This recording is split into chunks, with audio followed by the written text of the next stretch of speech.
नमस्कार दोस्तों, मैं विपिन कुमार गुप्ता आप सभी का वेलकम करता हूं अपने यूट्यूब चैनल अनअकैडमी यूपीपीएससी पर। मैं आपका दोस्त, आपका मेंटर, आप सभी साथियों का वेलकम करता हूं अनअकैडमी यूपीपीएससी पर। आप सभी लोग मुझे अनअकैडमी पर विपिन कुमार गुप्ता प्रोफाइल पर जाकर के आप लोग मुझे फॉलो कर सकते हैं। फॉलो करने के बाद आप मुझसे जुड़ने के लिए आप मैसेज भी कर सकते हैं। प्लस पर सब्सक्राइब करने के लिए वीजे लाइव कोड का इस्तेमाल करिए, आपको 10% की छूट मिलेगी। हमने पिछली क्लास में पिछली वीडियो में देखा था, आज इस वीडियो में जो आगे के हिस्से बात करने वाले हैं, हम एक सीरीज लेकर के चल रहे हैं governor, governor general and viceroy. हमने कल की वीडियो में देखा था, लास्ट वीडियो में हमने देखा था कि कैसे बंगाल का गवर्नर नामक एक पद आता है, फिर कैसे बंगाल का गवर्नर जनरल में कन्वर्ट होता है, फिर कैसे वो भारत का गवर्नर जनरल बनता है, और फिर कैसे वो वायसराय, और फिर वो आगे बढ़ करके कैसे वो स्वतंत्र भारत का प्रथम गवर्नर जनरल और उसके साथ साथ स्वतंत्र भारत का प्रथम भारतीय गवर्नर जनरल। तो कल हमने इस पे लास्ट वीडियो में हमने इस पे डिफरेंस भी देखे हैं कि कहाँ कब कब ये पोस्ट आई है, और हमने थोड़ा बहुत उसमें अध्ययन किया था। आई थिंक मैंने क्लाइव के बारे में अध्ययन किया था। तो अब उसकी अगली कड़ी लेकर के हम आगे बढ़ रहे हैं। आपको एक बार सूचना दे दिया जाए कि अनअकैडमी आप लोग के लिए विशेष ऑफर लेकर के आया हुआ है। अगर आप 12 महीने का सब्सक्रिप्शन लेते हैं, वीजे लाइव कोड का इस्तेमाल करिए तो आपको 10% की छूट मिलेगी। उसके साथ साथ 2 मंथ का सब्सक्रिप्शन बिल्कुल फ्री मिलेगा। और अगर आप 24 मंथ का सब्सक्रिप्शन लेते हैं, वीजे लाइव कोड का इस्तेमाल करिए, जो कि आपको 10% की छूट के साथ क्या है 3 महीने का एक्स्ट्रा सब्सक्रिप्शन आपको मिलेगा। चलिए उसी में आगे बढ़ते हैं, बाकी बातें हम करते रहेंगे आपसे। हमने कल क्लाइव के बारे में काफ़ी कुछ अध्ययन किया था। क्लाइव के बारे में हमने काफ़ी कुछ पढ़ा था कि लॉर्ड क्लाइव कब आया था। तो लॉर्ड क्लाइव के बारे में हमने कल आपको सूचना दी थी कि क्लाइव जो 1757 से लेकर के 16 तक का इसका टाइम पीरियड माना जाता है। उसके बाद दोबारा ये आया था 1765 से लेकर के 67 तक का इसका क्या है टाइम पीरियड। तो कल हमने काफ़ी ज़्यादा इनके बारे में अध्ययन किया कि ये बंगाल का प्रथम गवर्नर रहा है। कल हमने इस पर भी ये बात की कि बंगाल का प्रथम गवर्नर भी रहा है। उसके साथ साथ हमने इसके बारे में ये भी चर्चा की कि इलाहाबाद की संधि इसी के शासनकाल में हुई थी।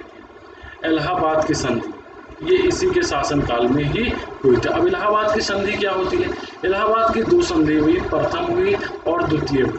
ठीक है, प्रथम हुई और द्वितीय हुई। दोनों ये लगभग नवंबर 1765 में हुई है। प्रथम किसके साथ हुई है? तो प्रथम, ये इंपॉर्टेंट पॉइंट है, प्रथम हुई है मुगल शासक के साथ। मुगल शासक जिनका नाम था शाह आलम द्वितीय। मुगल शासक शाह आलम द्वितीय के साथ क्या हुई है? प्रथम इलाहाबाद संधि हुई है। द्वितीय जो संधि हुई है वो अवध के नवाब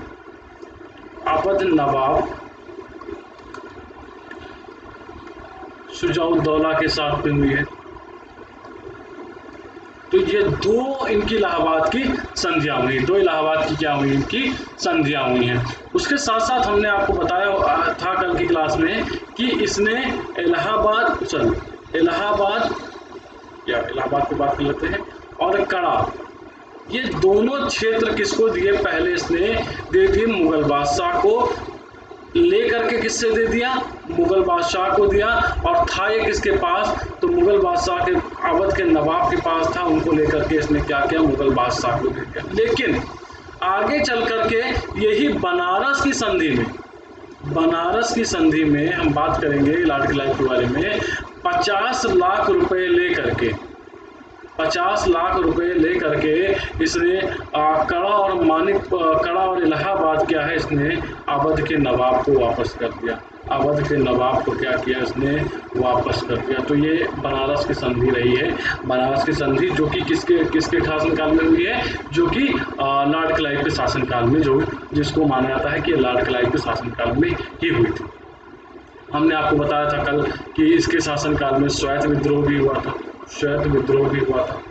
हुआ ये कि इसने क्लाइव ने बंगाल को जो सैनिकों को मिलने वाला दोहरा भत्ता था उसको बंद कर दिया, और उसके साथ साथ यह केवल अब उन लोगों को मिलता था जो बंगाल और बिहार की सीमा से बाहर काम करते थे। इसके लेकर के क्या है कि अंग्रेजों ने अंग्रेज अधिकारियों ने इसको लेकर के विद्रोह कर दिया। तो स्वयं विद्रोह भी इसके शासनकाल में। एक और इम्पॉर्टेंट पॉइंट है कि इसने अपने शासनकाल में द्वैध शासन लागू किया। द्वैध शासन क्या है? अपने शासनकाल में इसने द्वैध शासन लागू किया, डुअल गवर्नमेंट। आगे हम देखेंगे द्वैध शासन का आरंभ आएगा और आगे हम इस पे बात करेंगे तो पता चलेगा कि वारेन हेस्टिंग ने क्या कर दिया था, इसको वारेन हेस्टिंग ने इसको समाप्त कर दिया था, वारेन हेस्टिंग। तो ये कुछ महत्वपूर्ण घटनाएं थी लॉर्ड क्लाइव के बारे में जो हमने कल देखा, कल के लास्ट वीडियो में हमने देखा था। अब आगे इम्पोर्टेंट गवर्नर पे बात करते हैं। तो देखिए हम स्टडी जो कर रहे थे वो हम क्या कर रहे थे, बंगाल के गवर्नर पे हम चर्चा कर रहे थे। बंगाल के गवर्नर में हमने क्लाइव की चर्चा कर ली है, बाकी कोई इतना ज़्यादा इम्पोर्टेंट नहीं है जो एग्जाम में पूछे जाते रहे हों, ठीक है। क्लाइव के बाद वेंसिटार्ट आएगा और वेंसिटार्ट में केवल एक पॉइंट है कि बक्सर का युद्ध इसके शासनकाल में हुआ। बक्सर का युद्ध क्या हुआ है, इसके शासनकाल में हुआ। 1764 में क्या बक्सर का युद्ध लड़ा गया। तो वेंसिटार्ट का क्या हुआ है, बक्सर के, ये इसका लिए इम्पोर्टेंट है। और वेंसिटार्ट का जो टाइम पीरियड है वो 1760 से लेकर के 65 तक का इसका टाइम पीरियड माना जाता है। 1760 से लेकर के 65 तक का इसका टाइम पीरियड माना जाता है। उसके बाद कार्टियर हुए हैं, अगले बंगाल के गवर्नर कौन हुए हैं, कार्टियर हुए हैं, ठीक है। ये 1767 से लेकर के 1679 के बीच में हुए हैं। अब आप बच्चा सोचेगा कि सर आप वेंसिटार्ट तो लिखवा दिए 1760 से 65, फिर कार्टियर 1767 से 69। भैया क्लाइव का हमने आपको बताया, क्लाइव का 2 टाइम पीरियड बताया, 1757 से लेकर के 60 और 1765 से लेकर के क्या है 67। क्लाइव का क्या रहा है 2 पीरियड। कोई इंपॉर्टेंट पॉइंट नहीं कार्टियर में, बस आप जान सकते हैं कि बंगाल में जो प्रथम अकाल पड़ा था, वो कार्टियर के शासनकाल में पड़ा। और उसके बाद आपके आएंगे वारेन हेस्टिंग्स, ठीक है। सॉरी, कार्टियर का टाइम पीरियड ये नहीं हुआ, कार्टियर का पॉइंट 1619 टू 72 होगा, ये आप एक करेक्शन कर लीजिए। उससे पहले एक और रहे वेरेलस्ट, लिख दे रहा हूँ मैं, कोई इंपॉर्टेंट है नहीं इसलिए वो स्किप हो गया पॉइंट। वेरेलस्ट जो 67 से लेकर के 69 के बीच में रहा। अगले आपके आएंगे वारेन हेस्टिंग्स, जो काफ़ी ज़्यादा इम्पॉर्टेंट है। इनका टाइम पीरियड 1772 से लेकर के 85 तक का टाइम पीरियड माना जाएगा। इनके बारे में हम अगली स्लाइड पे अध्ययन करते हैं। वारेन हेस्टिंग,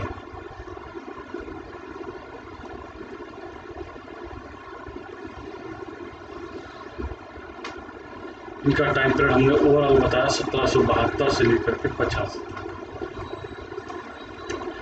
इनमें जो पहला पॉइंट हम स्टडी करते हैं, पहला पॉइंट जो इनमें हम पाते ये हैं कि भैया ये बंगाल के, कह सकते हैं बंगाल के अंतिम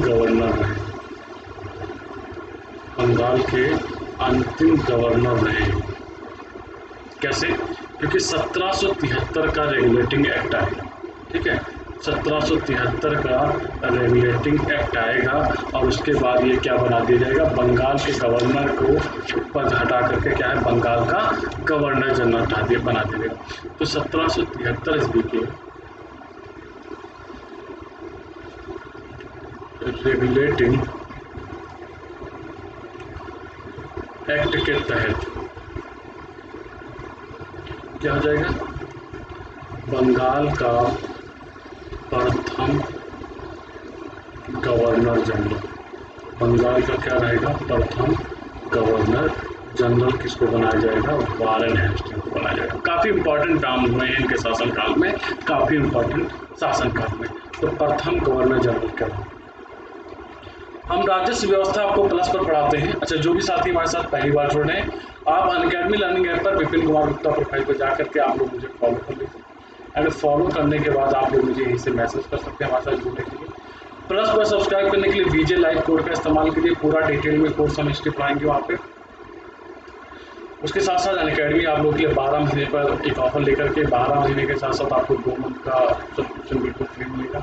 वीजे लाइव कोड लगाएंगे 10% की छूट मिल जाएगी। वारेन हेस्टिंग, तो भू राजस्व व्यवस्था हम पढ़ाते हैं तो बताते हैं कि जो अंग्रेजों ने भू राजस्व व्यवस्था में सबसे पहली शुरुआत रही है, इसने 1772 ईस्वी में पहली चीज तो क्या किया, इसने 1772 ईस्वी में द्वैध शासन को समाप्त किया। द्वैध शासन की समाप्ति कर दी।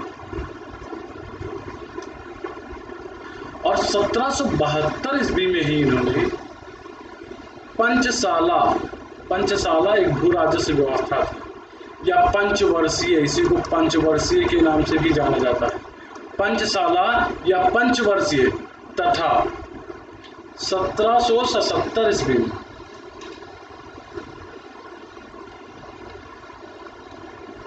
एक वर्षीय या फिर इसको एक साला के नाम से जाना जाता है, एक वर्षीय एक साल भू राजस्व बंदोबस्त लागू किया। भू राजस्व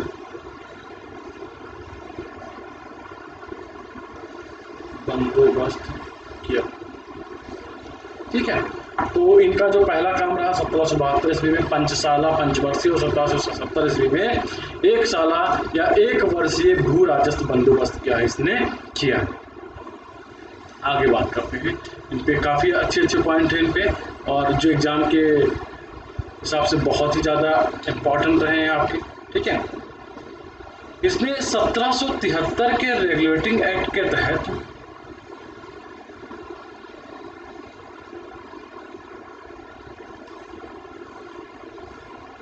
के तहत 1774 ईस्वी में कोलकाता में एक सुप्रीम कोर्ट की स्थापना, कोलकाता में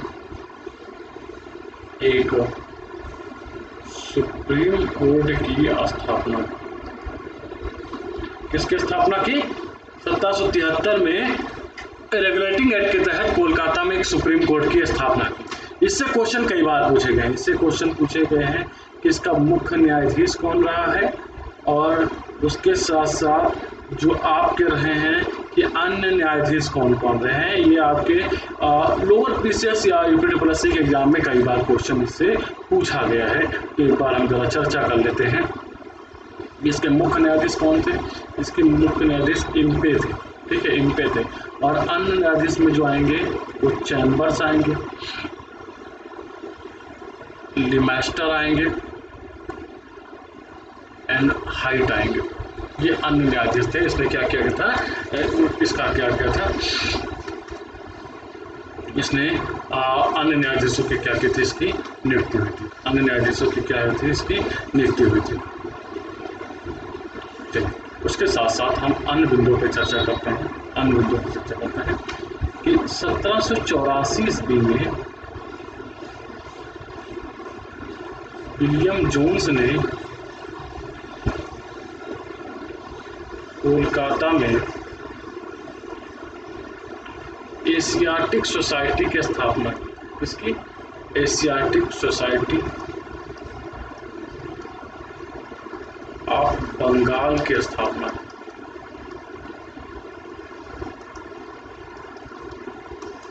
एशियाटिक सोसाइटी ऑफ बंगाल की क्या है, स्थापना, ठीक है। एशियाटिक सोसाइटी ऑफ बंगाल क्या है, एक ऐसा स्थान था जहां पर एशिया से रिलेटेड या भारतीय कल्चर, भारतीय संस्कृति और प्राचीन चीज़ों से रिलेटेड सारे रिसर्च पेपर को यहाँ पर कलेक्शन किया जाता था, सारी चीज़ों को यहाँ पर कलेक्शन किया जाता था, जिसके माध्यम से हमारी संस्कृति को समझने का प्रयास किया जाता था, ठीक है। तो उसके लिए इसने क्या किया, एशियाटिक सोसाइटी की क्या की इसने स्थापना की। एशियाटिक सोसाइटी की क्या की इसने स्थापना की। अगले पॉइंट पे बात करते हैं, अगले पॉइंट पे बात करते हैं, ठीक है। हमने आपको अभी बताया था कि इलाहाबाद की संधियाँ हुई थी। इलाहाबाद की संधि के बाद बनारस की संधि हमने वहाँ पे मेंशन किया था कि बनारस की संधि की गई थी। तो बनारस की संधि 1773 ईस्वी में, ठीक है, बनारस की संधि 1773 ईस्वी में की गई थी। किसके द्वारा की गई थी? अवध के नवाब के द्वारा। हमने अभी क्लाइव के पोर्शन में बनारस की संधि के बारे में जिक्र किया था, जो वहाँ पे हमने इसलिए उसको जिक्र कर दिया था ताकि इलाहाबाद की संधि में जो लिया गया था इलाहाबाद और कड़ा, उसको वहाँ पे दिया गया था, ठीक है। तो इसीलिए हमने इसके लिए क्या कर दिया है, इसको हमने दोबारा से इस पॉइंट को हम यहाँ बता रहे हैं कि इलाहाबाद की संधि अवध के नवाब, उसको जोड़ने के लिए वहाँ से हमने इसको बताया था कि वापस कर दिया है। इलाहाबाद, अवध के नवाब, कड़ा और इलाहाबाद क्या है, बेचा गया, कह सकते हैं। कितने में बेचा गया था? 50 लाख रुपए में क्या था, इसको बेचा गया था। वो किसके शासनकाल में हुई थी? वो शासनकाल में हुई थी वारेन हेस्टिंग के शासनकाल में ये हुआ था। चलो नेक्स्ट पॉइंट पे चलते हैं। हमने बताया कि सुप्रीम कोर्ट की स्थापना किसके शासनकाल में की गई, तो वारेन हेस्टिंग के शासनकाल में सुप्रीम कोर्ट की स्थापना की गई। नंदकुमार, इसने नंदकुमार पर अभियोग चलाया, कह सकते हैं नंदकुमार पर एक मुकदमा जारी किया। होता क्या था कि इनके फेवर के वहाँ पे जज बैठे होते थे, जैसा ही फैसला लेना चाहते थे वैसा ही फैसला। नंदकुमार जो मुर्शिदाबाद का भूतपूर्व दीवान था, उसने इनके ऊपर वारेन हेस्टिंग ने नंदकुमार के ऊपर अभियोग चलाया, जिसमें नंदकुमार को क्या है, नंदकुमार को फांसी की सजा दी गई। और इस मुकदमे के बारे में बताया गया कि ये न्यायिक हत्या, एक प्रकार की कह सकते हैं ये न्यायिक हत्या की गई थी। क्या है, एक प्रकार की कह सकते हैं न्यायिक हत्या ये की गई थी। ठीक है। और दूसरी चीज मैं आपको बता दूं कि कलकत्ता जो सुप्रीम कोर्ट की स्थापना की गई थी, किसके आधार, 1773 के रेगुलेटिंग एक्ट के आधार पे। ठीक है, 1773 के रेगुलेटिंग एक्ट के आधार पर कलकत्ता में जो सुप्रीम कोर्ट की स्थापना की गई थी, उसके अधिकार क्षेत्र में कलकत्ता के सारा लोग आता था, सारे वहाँ की जो जनमानस रहती थी वो सारे लोग आते थे। और अगर कलकत्ता के बाहर के लोगों को अपने विवाद का निपटारा करना है तो क्या करता था कि वो आपसी सहमत में, अगर कलकत्ता के बाहर के लोग हैं तो कलकत्ता के बाहर के लोगों पर निपटारा यह तभी करता था, मामलों के निपटारे, विवादों का निपटारा तभी करता था जब दोनों पक्ष क्या होते थे, पूरी तरीके से इसके लिए सहमत होते थे, दोनों पक्ष इसके लिए सहमत होते थे। इसने कलकत्ता में ही एक सदर दीवानी, कलकत्ता में एक सदर दीवानी के साथ साथ सदर निजामत की भी क्या है, सदर निजामत अदालत की भी क्या है इसने स्थापना करी। इसने क्या की, सदर दीवानी तथा सदर निजामत की भी अदालत की भी क्या है इसने स्थापना। एक जो क्वेश्चन बहुत बार पूछा गया है, ठीक है, कि प्रथम आंग्ल मराठा युद्ध तथा सालबाई की संधि ये इसी के शासनकाल में हुई। सालबाई की संधि 1782 में इसी के शासनकाल में क्या हुई है, वारेन हेस्टिंग के शासनकाल में संपन्न हुई है, वारेन हेस्टिंग के शासनकाल में संपन्न हुई है। उसके साथ साथ 1781 में वारेन हेस्टिंग ने कलकत्ता में मुस्लिम शिक्षा के लिए एक मदरसे की भी क्या है, एक मदरसे की भी स्थापना की, एक मदरसे की स्थापना की इसने कलकत्ता में 1781 में, यानी कि मुस्लिम शिक्षा के लिए एक मदरसे की भी क्या इसने स्थापना की, मदरसे की भी क्या इसने स्थापना की। आगे और बिंदुओं पे हम इनकी चर्चा करते हैं। इसके ही समय में 1782 में जोनाथन डंकन, ठीक है, जोनाथन डंकन ने बनारस में संस्कृत विद्यालय की स्थापना की, संस्कृत विद्यालय की स्थापना की। ये इसके लिए क्या है, ये काफ़ी ज़्यादा इंपॉर्टेंट पॉइंट निकल करके आते हैं, एक इंपॉर्टेंट पॉइंट निकल करके आते हैं। ठीक है, सुरक्षा प्रकोप या कह सकते हैं बफर राज्य जिसको बोला जाता है, सुरक्षा प्रकोप या घेरे की नीति से जो संबंध रहा है, घेरे की नीति से संबंध वो दोनों का रहा है, वारेन हेस्टिंग्स का भी रहा है, वारेन हेस्टिंग के साथ साथ बेरेजली, ठीक है, बेरेजली, ये दोनों क्या रहे इनके साथ संबंध रखे, ये दोनों क्या रहेगा इनके साथ, ठीक है। वारेन हेस्टिंग ने मैसूर और मराठों के साथ युद्ध तथा अन्य भारतीयों रियासतों के साथ बराबर की पदवी प्राप्त करने की भावना से क्या है, भावना की। और इसने कंपनी के चारों ओर अपने राज्य, इसने कंपनी ने अपने राज्य के चारों ओर बफर जोन बनाने की या मध्य राज्य या बफर स्टेट बनाने का क्या किया, इसने प्रयास किया। वारेन हेस्टिंग भारत का एकमात्र गवर्नर है गवर्नर हिस्ट्री भारत का एकमात्र गवर्नर है जिसके ऊपर महाभियोग चलाया गया। क्या है? महाभियोग का मुकदमा दायर किया गया, एकमात्र है भारत पे इस पे महाभियोग का मुकदमा जारी किया। परंतु संसद ने उसे सभी दोषों से क्या कर दिया था? मुक्त कर दिया था। संसद ने क्या कर दिया था? सभी दोषों पे मुक्त कर दिया था। तो ये वारेन हेस्टिंग के बारे में कुछ इंपॉर्टेंट पॉइंट है। अगला जो पॉइंट आएगा वो लॉर्ड कॉर्नवालिस है, जो कि बहुत इंपॉर्टेंट है। अगला जो पॉइंट आएंगे वो लॉर्ड कॉर्नवालिस से रिलेटेड है। ठीक है, तो ये जो कि बहुत ज़्यादा इम्पॉर्टेंट पॉइंट है, इसको हम इस अगले गवर्नर को और आगे के जो भी गवर्नर है मैं उनको अगली वीडियो में देखूंगा। तो इस वीडियो में बस इतना ही है और आप सभी लोग अनअकैडमी पर जुड़ सकते हैं हमारे साथ। आप सभी लोग मेरे प्रोफाइल पे जाकर के विपिन कुमार गुप्ता प्रोफाइल पे जाकर के फॉलो कर सकते हैं। फॉलो करने के बाद आप लोग मुझे यहाँ से मैसेज कर सकते हैं। प्लस पर सब्सक्राइब करने के लिए वीजे लाइव कोड का इस्तेमाल करिए, आपको 10% की छूट मिलेगी। और अनअकैडमी आप लोगों के लिए बैच लेकर के आया हुआ, जरा एक बार बैच के बारे में बता देता हूँ। अनअकैडमी पर आप घर बैठे तैयारी कर सकते हैं, अनलिमिटेड एक्सेस कर सकते हैं। हाँ, ये ऑफर चल रहा है 12 महीने का। अगर आप अनअकैडमी पर सब्सक्रिप्शन लेते हैं तो आपको 2 महीने का सब्सक्रिप्शन बिल्कुल फ्री मिलेगा। 24 महीने का अगर आप सब्सक्रिप्शन लेते हैं तो आपको 3 मंथ का सब्सक्रिप्शन बिल्कुल फ्री मिलेगा। उसके साथ साथ अनअकैडमी पर संडे को यानी कि कल आप ये फ्री स्कॉलरशिप टेस्ट सीरीज में पार्टिसिपेट कर सकते हैं, जो कि फ्री ऑफ कॉस्ट होती है, 11 बजे से होती है। अगर आप इसमें अच्छा स्कोर करते हैं तो आपको रैंक 1, रैंक 2, रैंक 4 तक लेकर के आपको स्कॉलरशिप मिलेगी। उसके साथ साथ गुरु नेतृत्व ये कह सकते हैं कि स्कॉलरशिप फ्री में टेस्ट सीरीज चल रही है। उत्तर प्रदेश के top educator Monday to Friday ये चल रहा है, तो आप इसमें भी अपने आप को ज्वाइन कर सकते हैं। आप घर बैठकर अनअकैडमी पर तैयारी कर सकते हैं, आप अनलिमिटेड एक्सेस प्राप्त कर सकते हैं। घर बैठ के तैयारी करिए, अनलिमिटेड एक्सेस मिलते हैं, टॉप एजुकेटर के साथ पढ़ने का मौका मिलता है, पूरा सिलेबस कवर होता है, कंप्लीट एग्जाम प्रिपरेशन चलती है, रेगुलर डाउट क्लियरिंग सेशन चलता है, लाइव टेस्ट सीरीज चलती है, स्टडी मटेरियल्स मिलते हैं, आंसर राइटिंग सेशन चलता है, मेंटरशिप और गाइडेंस मिलती है। उसके साथ साथ अगर आप प्लस के सब्सक्राइबर हैं तो आपको फ्री में टेस्ट सीरीज मिलती है। यूपीपीएससी 2021 को टारगेट करते हुए आपको फ्री में टेस्ट सीरीज मिलती है, जिसकी वैल्यू मार्केट में 3-4 हज़ार प्लस ही होती है। ये आपको फ्री ऑफ कॉस्ट मिलती है। उसके साथ साथ अनअकैडमी ने कुछ बैच प्लान किए हैं हमारे यूपीपीएससी कैटेगरी में आपके लिए। Public administration, Hindi, history, philosophy, political science और सोशोलॉजी, उसके साथ साथ ज्योग्राफी, ये सारे ऑप्शनल कोर्स आपको उपलब्ध हैं, जो कि आप अगर कोई भी प्लस सब्सक्रिप्शन लेते हैं तो आपको पूरी तरीके से अनलिमिटेड एक्सेस मिलेगा। अनअकैडमी आप लोगों के लिए यूपीएसआई का बैच लेकर के आया हुआ है।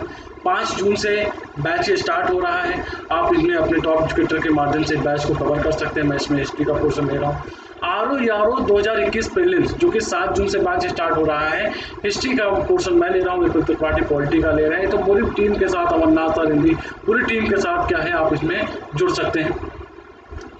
उसके साथ साथ अनअकैडमी 2022 को टारगेट करते हुए 12 महीने का prelims cum mains answer writing session के साथ ये कोर्स आ रहा है, जिसमें पूरी टॉप एजुकेटर आपको पूरी आंसर राइटिंग के साथ इसको कोर्स को कंप्लीट कराएंगे। मैं यहाँ पे पोस्ट इंडिपेंडेंस पोर्शन मैं कवर करूँगा। उसके साथ साथ ही पीपी से 2021 को टारगेट करते हुए बैच 9 मई से लाइव हो रहा है, 9 जून से लाइव हो रहा है, तो आप इनमें जुड़ सकते हैं। और अगर आप प्लस के सब्सक्राइबर होते हैं तो आपको क्या मिलता है? प्लस के सब्सक्राइबर में आप अगर आपने 1 साल या 2 साल का सब्सक्रिप्शन लिया तो आप अपनी तरह से पूरी तरीके से अनलिमिटेड एक्सेस आपको मिलेगा। आप कोई भी बैच की ले सकते हैं, UPPSC, lower PCS, RO, UPSI, यूपीट्रिपलएससी, लेखपाल, ऑप्शनल कोर्स, ये सारा आपको अनलिमिटेड एक्सेस मिलता है। मतलब जब तक आपके पास वैलिडिटी है कोर्स की, आप रिकॉर्डेड देख सकते हैं, आप लाइव जाकर के देख सकते हैं, आप एक से नहीं 4-4 बार कोई भी कोर्स कर सकते हैं, पूरी तरीके से स्वतंत्र है। तो आप प्लस पर जुड़ने के लिए क्या करिए, ऑफर जो चल रहा है हमने आपको बताया कि 12 मंथ पे 2 मंथ का फ्री, 24 मंथ पे 3 मंथ का फ्री है।